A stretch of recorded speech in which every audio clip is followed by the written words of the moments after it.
Now, I don't know if you know this or not, but we don't elect kings to lead us in this country. We are not a monarchy. And in fact, we're not a democracy. That's a big surprise to a lot of people, but we're not. We're a constitutional republic. Because a true democracy is ruled by simple majority and everyone votes on every issue. We don't do that.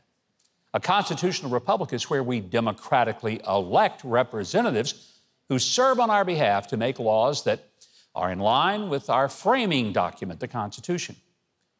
Each citizen has one vote, just one, and each individual is considered equal to every other citizen.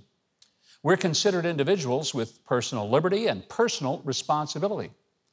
But our form of government has been under attack by those who want to replace it with an entirely different kind of government, a Marxist, socialist government that would trade our being individuals to our being part of a collective in which the government is to be served by its people rather than its people being served by the government.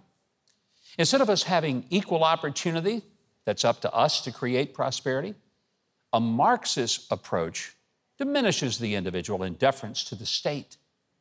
Then we only matter as we bring value to the government. If we actually keep moving in that direction, it's going to be the end of our storied nation that empowered people from all nations, languages, religions, and economic circumstances to live freely and self-determine our future. Those who've worked hard and prospered are going to be penalized by the state. They'll have their property and their wealth confiscated. Then it'll be redistributed to those who chose not to work, who chose not to learn a valuable trade, get an education, or act as responsible stewards of their resources. And when you unfairly tear down the top and you artificially raise up the bottom, the result is across-the-board mediocrity. It's kind of like the equivalent of having A students in a classroom and taking points off of their grades and give it over to the F students. That way, everybody in the class gets a C, whether one studied hard or partied hard. The incentive to work hard is destroyed, and the motivation to rise up and do better, totally marginalized. At that point, we become like so many nations before us who tried socialism only to see it destroy an economy, jobs, the value of capital, as well as creativity. Even art and architecture become bland and lifeless. Surely Americans don't want that, and I hope we'll rise up against it. Now, when I hear the left tell us that we have 10 years before climate change will turn us into greasy spots on the pavement, I just want to scream and say, forget about climate change. We're not going to last 10 years under socialism if we have inflationary high prices, empty shelves, lack of labor, meaningless elections, and the only people left with a high standard of living will be those in the ruling class of government. Look around.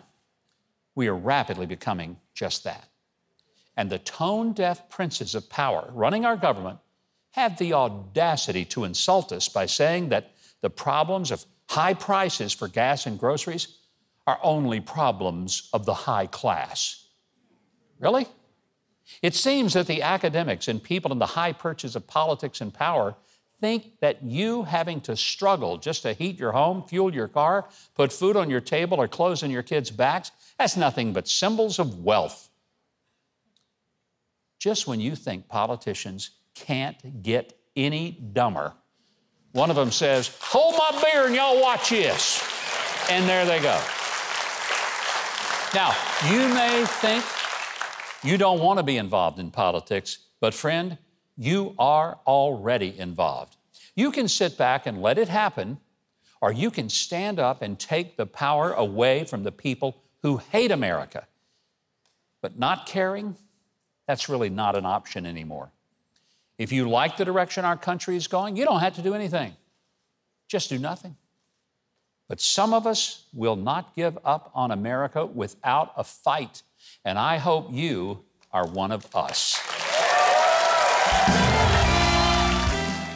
Thanks so much for watching, and I hope you enjoyed that video. If you did, be sure to leave a like, then subscribe, and hit the notification bell below. Now, if you didn't like it, You ought to find a Ben Shapiro video to detox you with more facts.